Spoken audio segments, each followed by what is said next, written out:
Halo pemirsa, berjumpa lagi dengan kami di One News International TV One News Corp. Seorang perwira militer Ukraina ditangkap oleh otoritas setempat setelah diduga membocorkan informasi rahasia kepada intelijen Rusia, termasuk lokasi dan jadwal operasional jet tempur F-16 dan Mirage 2000 yang dipasok negara barat. Informasi lainnya, Turki unjuk gigi kekuatan militernya dengan memamerkan 2 bom pesawat canggih buatan dalam negeri di ajang IDIF 2025. Pameran pertahanan berskala internasional itu menunjukkan peningkatan tajam kemampuan serang militer Turki. Selengkapnya hanya di One News International TV One News Corp.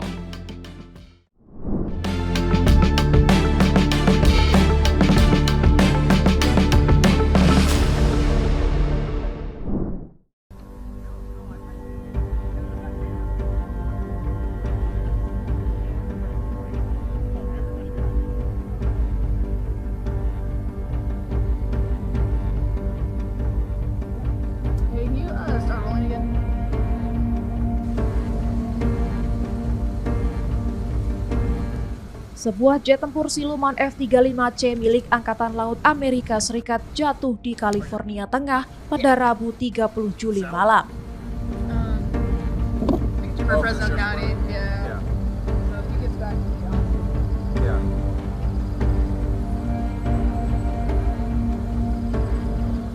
Insiden terjadi dekat pangkalan udara Angkatan Laut Lemoore, sekitar 64 km dari Fresno.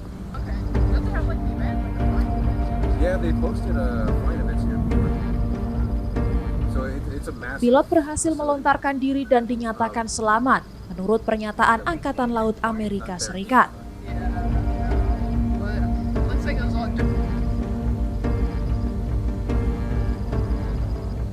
Kecelakaan terjadi sekitar pukul 18.30 waktu setempat dan masih diselidiki penyebabnya. Rekaman video menunjukkan kobaran api dan asap tebal dari lokasi jatuhnya pesawat.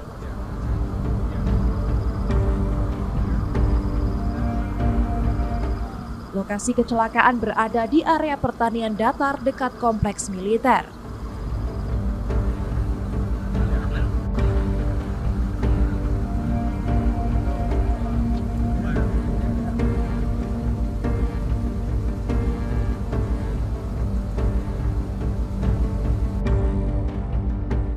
Petugas medis, pemadam kebakaran, dan Sheriff Fresno County langsung dikerahkan ke lokasi.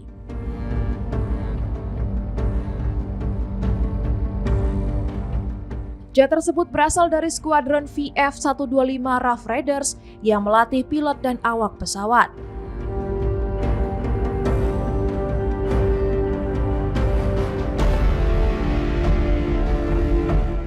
Ini adalah kecelakaan F-35 kedua di tahun 2025 setelah insiden serupa di Alaska pada Januari.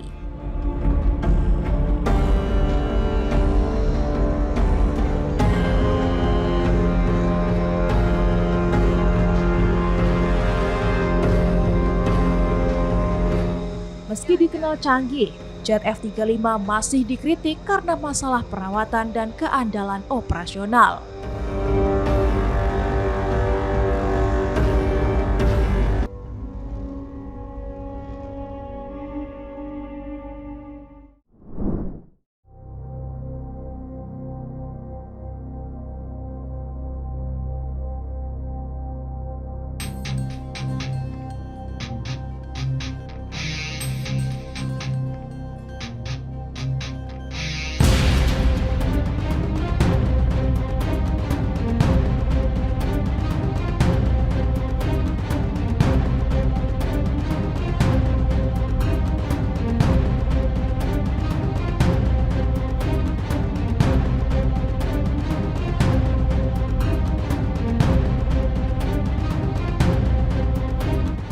Otoritas Ukraina menangkap seorang perwira angkatan udara yang diduga membocorkan informasi sensitif kepada intelijen Rusia. Dinas Keamanan Ukraina atau SBU mengungkap bahwa perwira berpangkat mayor tersebut merupakan instruktur penerbangan di salah satu brigade udara di Ukraina.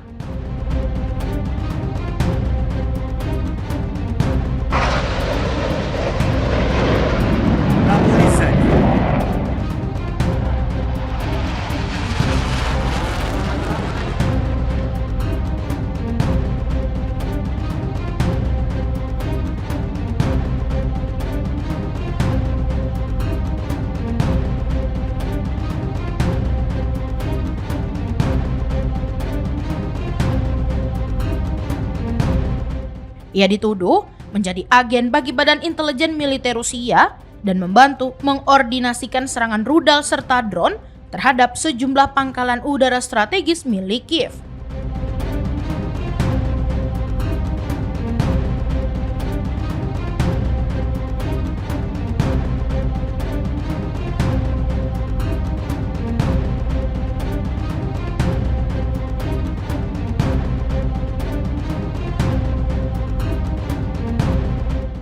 Menurut keterangan resmi SBU yang dikutip dari Politico pada Kamis 31 Juli 2025, perwira itu diduga menyuplai informasi tentang lokasi dan jadwal operasional jet tempur termasuk F-16 buatan Amerika Serikat dan Mirage 2000 dari Prancis.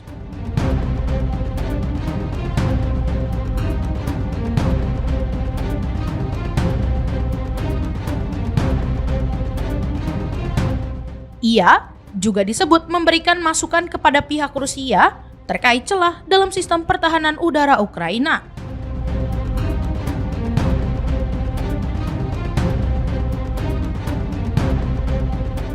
Jet tempur F-16 dan Mirage 2000 selama ini dianggap sebagai bagian penting dalam upaya Ukraina memperkuat pertahanan udaranya di tengah gempuran serangan dari Moskow.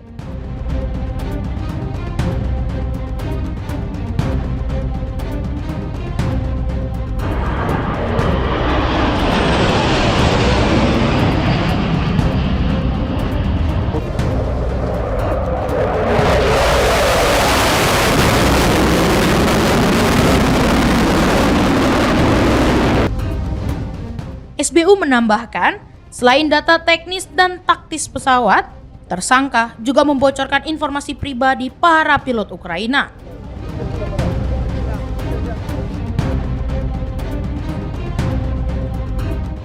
Perwira tersebut akhirnya ditangkap saat hendak mengakses lebih banyak data intelijen.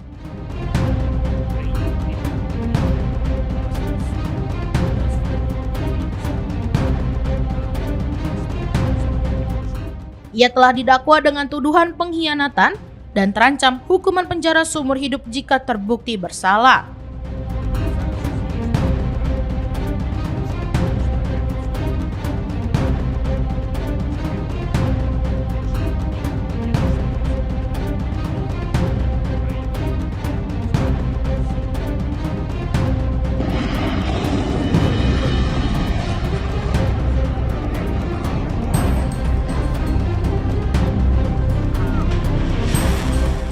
Penangkapan ini terjadi tak lama setelah 2 warga negara Cina ditahan awal bulan ini atas dugaan keterlibatan dalam aksi spionase terhadap program rudal Neptune yang menjadi salah satu aset penting dalam industri pertahanan Ukraina.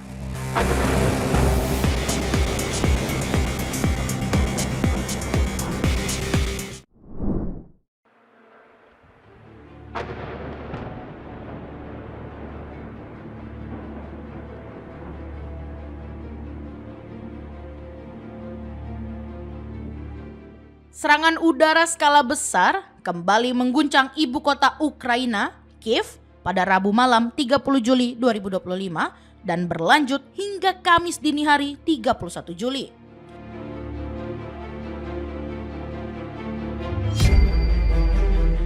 Rentetan ledakan terdengar di berbagai penjuru kota, menandai salah satu serangan malam terbaru yang dilancarkan Rusia dalam konflik yang telah berlangsung lebih dari 3 tahun.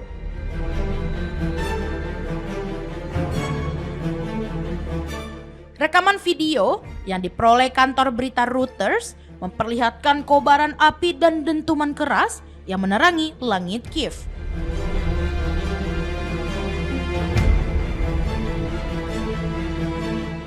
Beberapa bangunan permukiman dilaporkan mengalami kerusakan akibat hantaman. Sementara, suara sirine peringatan dan tembakan pertahanan udara terdengar bersahutan di tengah kepanikan warga.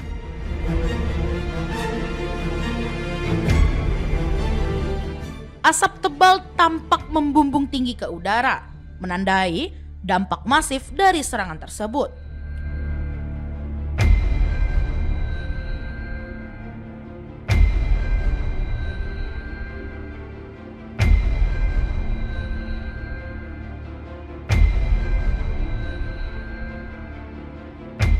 Rusia diketahui telah menginvasi Ukraina sejak awal 2022 lalu. Sejak itu, serangan udara pada malam hari menjadi taktik yang kerap digunakan Moskow.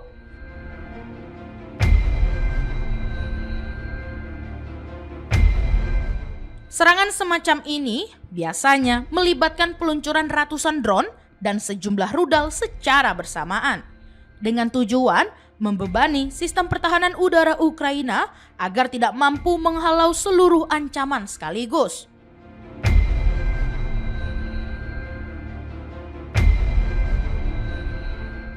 Di sisi lain, Ukraina juga terus melancarkan serangan balasan terhadap wilayah Rusia dalam beberapa bulan terakhir.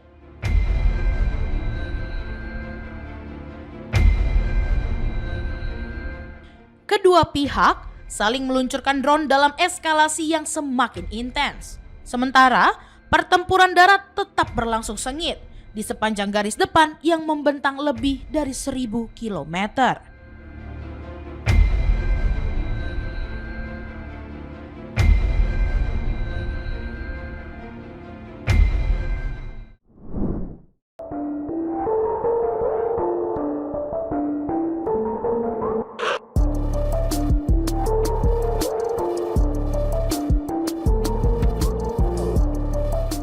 Dilaporkan 2 orang tewas dan 52 lainnya luka-luka dalam serangan udara yang dilancarkan Rusia terhadap ibu kota Ukraina, Kiev, pada Kamis pagi 31 Juli.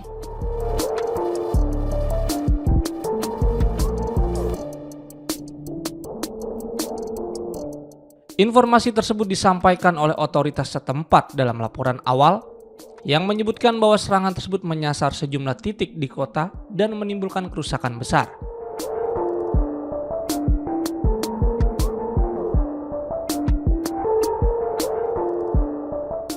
Administrator militer kota Kiev, Timur Kachenko, melalui pernyataan di Telegram menyatakan bahwa jumlah korban kemungkinan masih akan bertambah.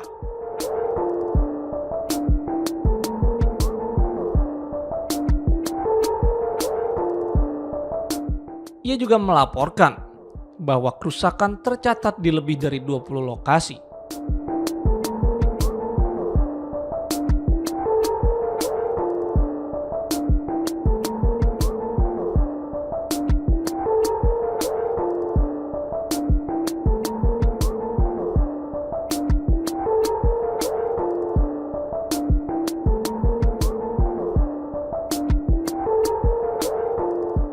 Sementara tim penyelamat masih melakukan pencarian terhadap warga yang diduga tertimbun di bawah reruntuhan bangunan.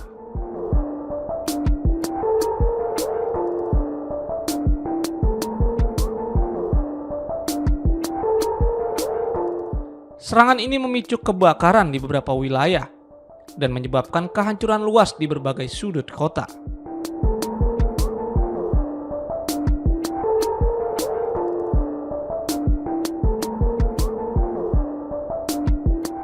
Hingga saat ini, belum ada rincian lebih lanjut mengenai sasaran utama dari serangan tersebut. Sementara otoritas Ukraina masih terus mengumpulkan data di lapangan.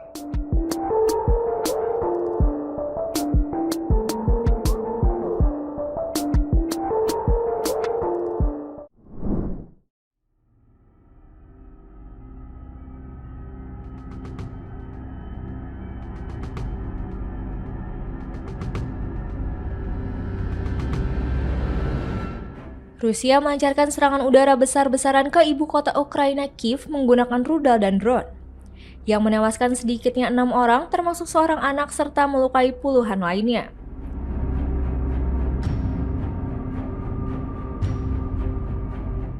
Serangan ini terjadi pada Kamis 31 Juli dan menjadi salah satu yang paling mematikan dalam beberapa pekan terakhir.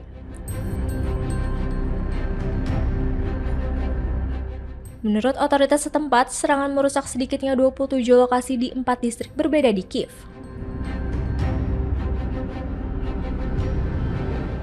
Serangan udara Rusia ini membuat warga Kiev panik dan berlarian ke stasiun bawah tanah untuk mencari perlindungan saat ledakan mengguncang kota sepanjang malam. Salah satu warga yang tinggal di apartemen yang terdampak langsung oleh serangan melaporkan bahwa keluarganya terluka akibat serpihan ledakan, termasuk anaknya.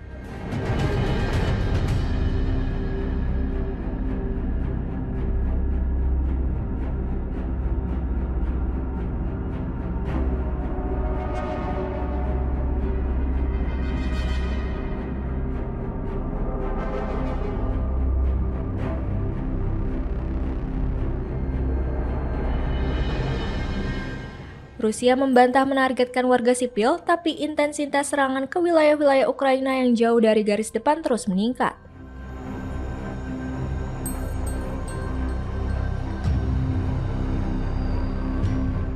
Invasi Rusia ke Ukraina sendiri telah memasuki tahun keempat dan belum menunjukkan tanda-tanda mereda.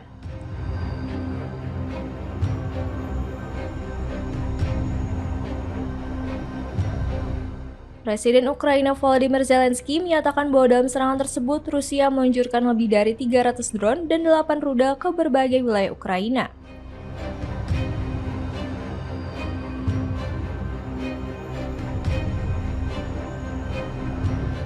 Situasi di Ukraina terus menjadi perhatian internasional dengan meningkatnya korban sipil dan semakin luasnya kerusakan infrastruktur akibat serangan udara yang tidak henti.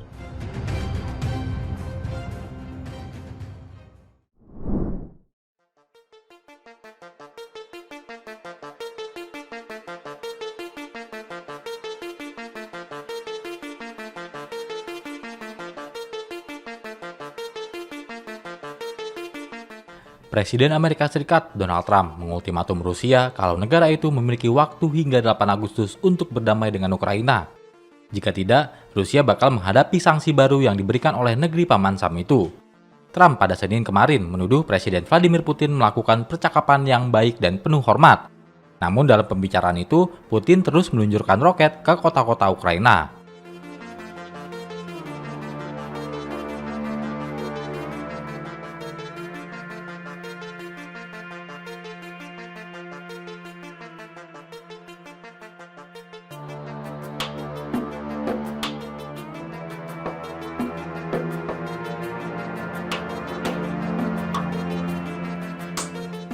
Trump mengatakan akan mempersingkat tenggat waktu 50 hari sebelumnya untuk mengakhiri perang menjadi 10 hingga 12 hari, sambil memperingatkan sanksi baru dan kemungkinan tarif sekunder. Juru bicara utama pemerintah Rusia, Dmitry Peskov, mengatakan perang melawan Ukraina akan terus berlanjut terlepas dari ancaman yang datang dari Presiden Amerika Serikat.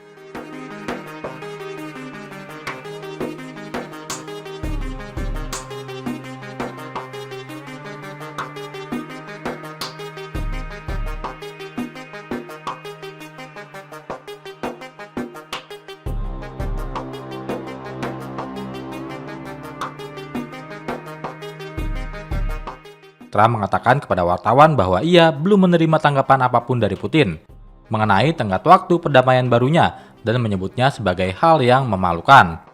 Pernyataan tersebut menandai perubahan nada yang signifikan dari awal tahun ini, ketika Trump berulang kali menyatakan keyakinannya pada kesediaan Putin untuk merundingkan perdamaian dan berselisih dengan Presiden Ukraina Volodymyr Zelensky. Kremlin mengatakan sebelumnya pada hari Selasa kalau mereka telah mempertimbangkan ultimatum terbaru Trump.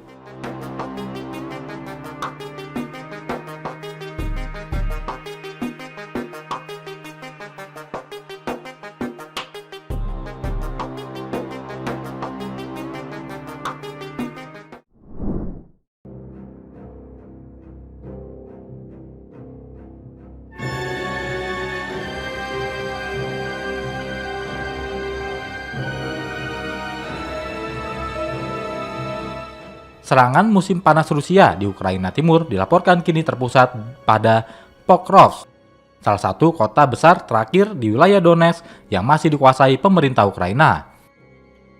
Rusia kini berupaya mengonsolidasikan kendali atas seluruh wilayah tersebut.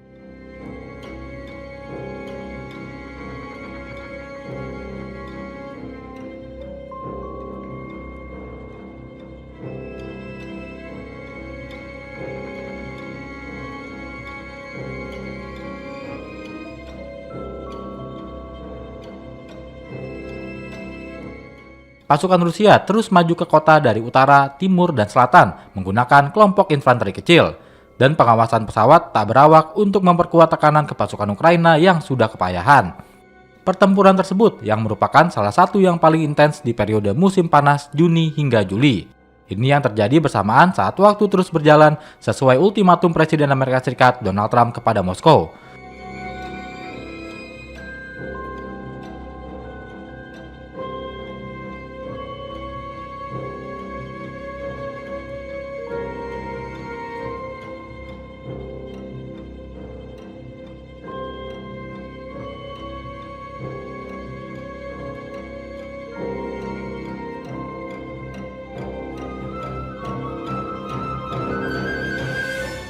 Untuk menghentikan perang atau menghadapi sanksi baru yang luas, sebuah langkah yang tampaknya hanya berdampak kecil pada kalkulasi militer Kremlin. Video yang dibagikan oleh saluran Telegram Ukraina minggu lalu dan analis menunjukkan bahwa kelompok sabotase dan pengintaian Rusia atau SRG telah menyusup ke Pokrovsk Selatan.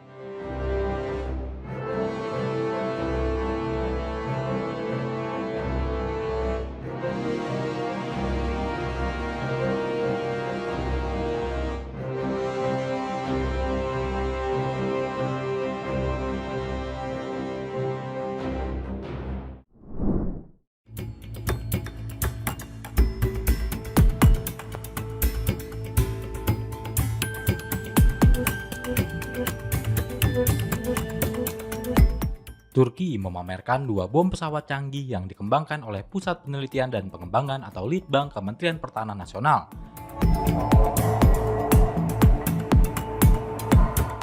Aksi itu dilakukan di Pameran Industri Pertahanan Internasional ke-17 IDEF 2025.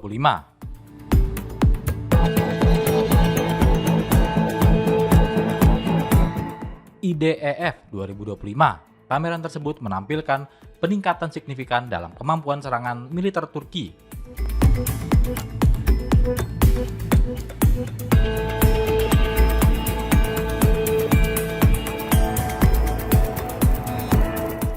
Bom, Gazap atau Murka, dan Hayalet atau Hantu dipamerkan untuk pertama kalinya di Pameran Industri Pertahanan pada Senin lalu di Istanbul Fire Center.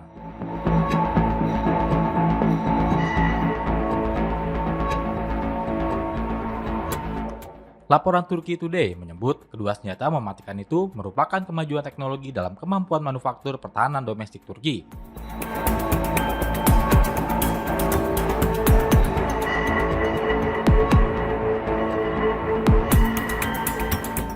Direktur Pusat Penelitian dan Pengembangan Kemenhan Turki, Nilüfer Kuzulu, menyatakan kedua bom telah menyelesaikan proses kualifikasi dan sertifikasi.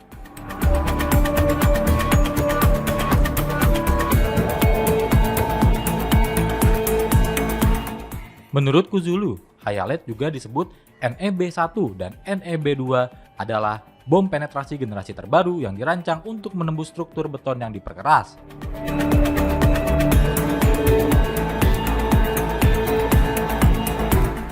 Menurutnya, bom itu siap menembus beton sedalam 1,8 hingga 2,4 meter dan bisa menghancurkan beton setebal 7 meter.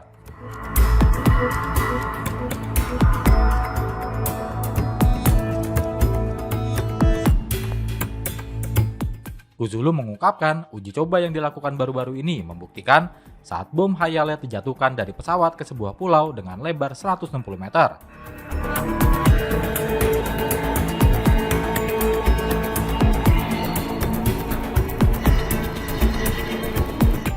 Bom tersebut mampu menembus batu dan tanah sedalam 90 meter.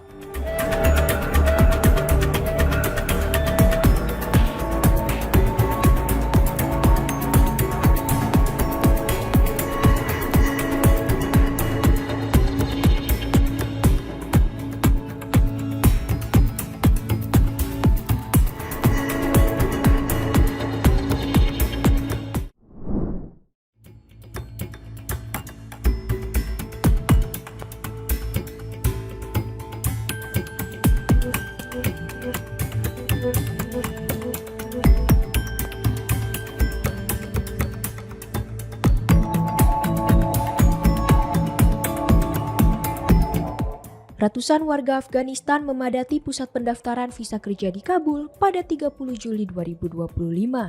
Mereka mengantri panjang demi kesempatan bekerja di Qatar.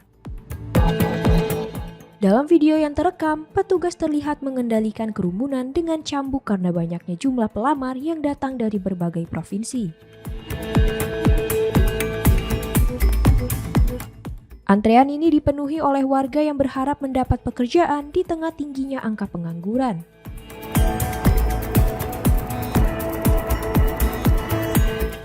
Pemerintah Taliban menyatakan bahwa program ini merupakan bagian dari kerjasama dengan perusahaan milik negara Qatar.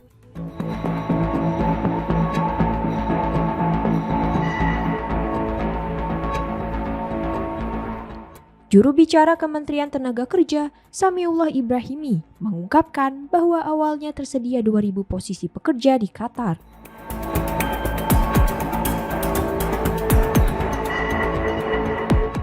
Namun jumlah tersebut bertambah menjadi 3.100 setelah kesepakatan dua negara diperluas.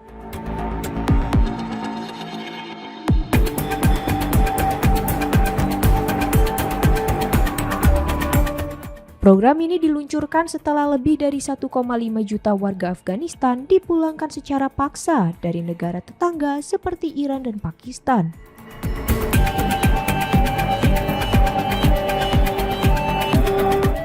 Situasi ekonomi dan kemanusiaan di Afghanistan kian memburuk akibat pemotongan bantuan luar negeri dan berkurangnya kiriman uang dari para pekerja migran.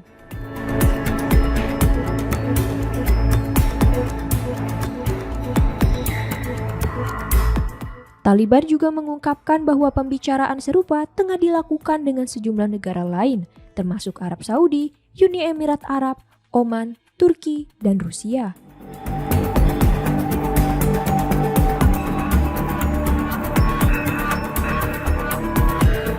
Sementara itu, Qatar tetap menjadi mitra penting, mengingat peran sebelumnya dalam menampung pengungsi serta memfasilitasi perundingan damai antara Taliban dan Amerika Serikat.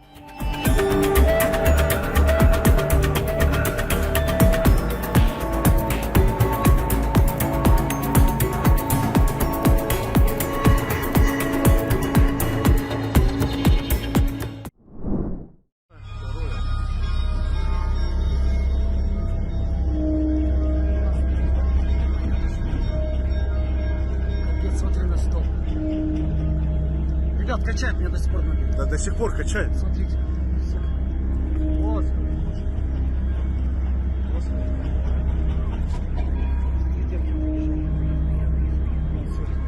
А, оттуда вообще кома.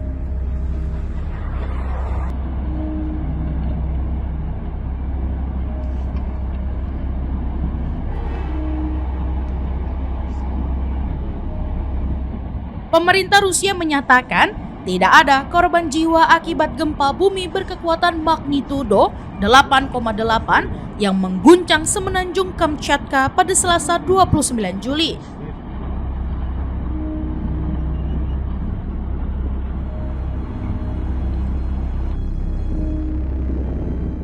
Juru bicara Kremlin, Dmitry Peskov, menyebut hasil tersebut sebagai bukti keberhasilan sistem mitigasi bencana dan kemajuan teknologi di negaranya.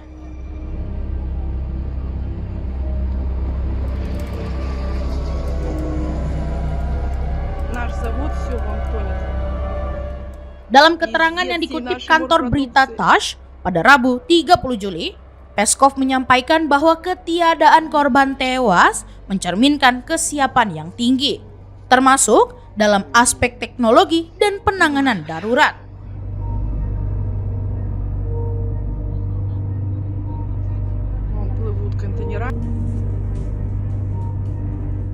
Ia juga menyoroti kualitas konstruksi bangunan di wilayah Kamchatka yang dinilai tahan guncangan, serta efektivitas sistem peringatan dini yang telah diterapkan.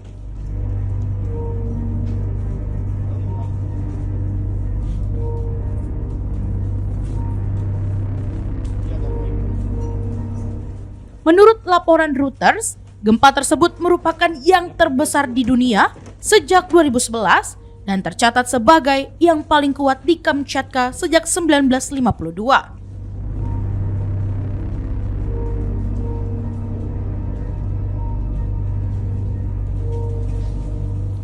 Pusat gempa berada sekitar 136 km sebelah timur Petropavlovsk dengan kedalaman 19 km.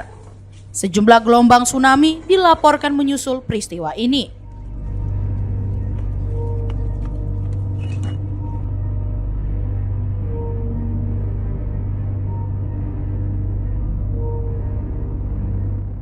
Meski tergolong ekstrim, otoritas Rusia dan sejumlah lembaga internasional sejauh ini belum menemukan adanya kerusakan besar ataupun korban jiwa.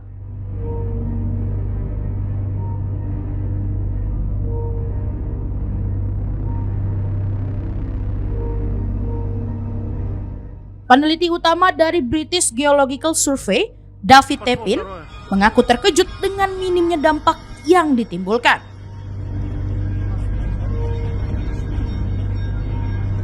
Смотри на стол. Ребят, качает меня до сих пор ноги. Ia membandingkan gempa Kamchatka dengan bencana Jepang tahun 2011 yang menyebabkan lebih dari 20.000 korban jiwa dan krisis nuklir di Fukushima. Да, оттуда вообще кома.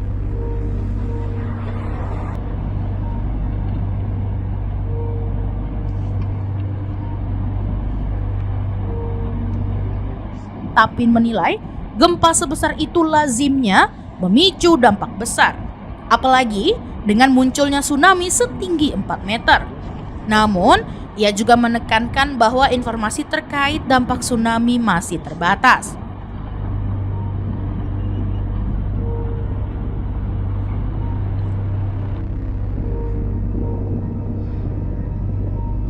Вон, все. Завод тонет.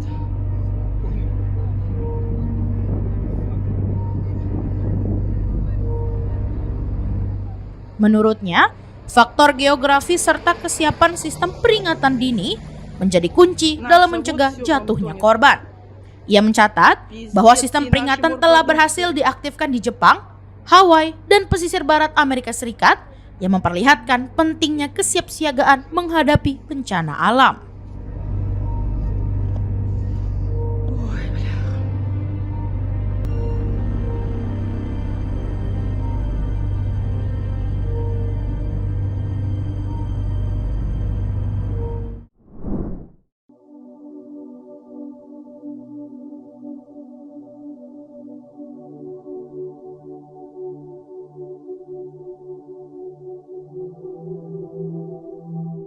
Ribuan penggemar memadati jalanan kota Birmingham pada Rabu 30 Juli untuk memberikan penghormatan terakhir kepada Ozzy Osbourne, vokalis legendaris Black Sabbath.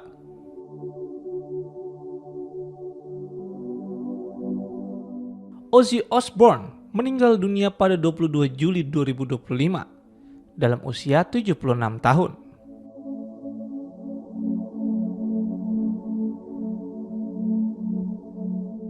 Prosesi pemakaman dimulai dari Broad Street, salah satu jalan utama di kota itu, dan berakhir di bangku peringatan Black Sabbath yang terletak di atas jembatan Kanal Broad Street.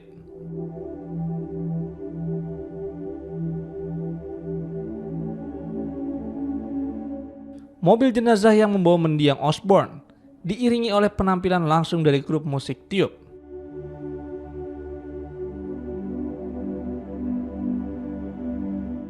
Sementara anggota keluarga menyaksikan prosesi dari pinggir jalan.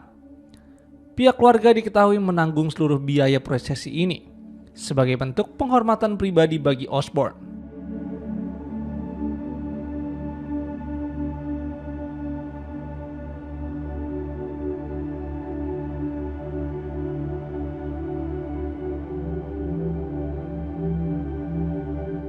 Sejak pengumuman wafatnya Osbourne, penggemar dari berbagai wilayah telah datang ke Birmingham.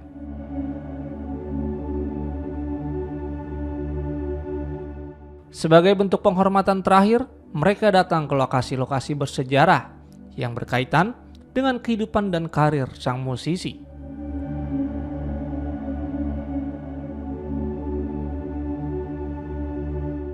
Kota ini dikenal luas sebagai tempat kelahiran genre heavy metal, dengan Black Sabbath sebagai pelopornya sejak dibentuk pada tahun 1968.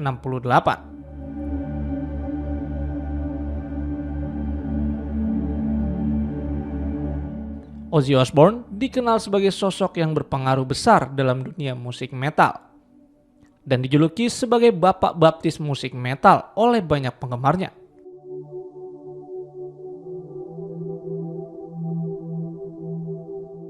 Warisan musikalnya bersama Black Sabbath telah menginspirasi generasi musisi dan menjadikan Birmingham sebagai simbol penting dalam sejarah musik dunia. Demikian informasi yang dapat kami sampaikan, pemirsa. Terima kasih telah bergabung bersama kami. Sampai jumpa di Wanis Internasional berikutnya. Setiap pukul 8 malam hanya di kanal YouTube TV One Newscom.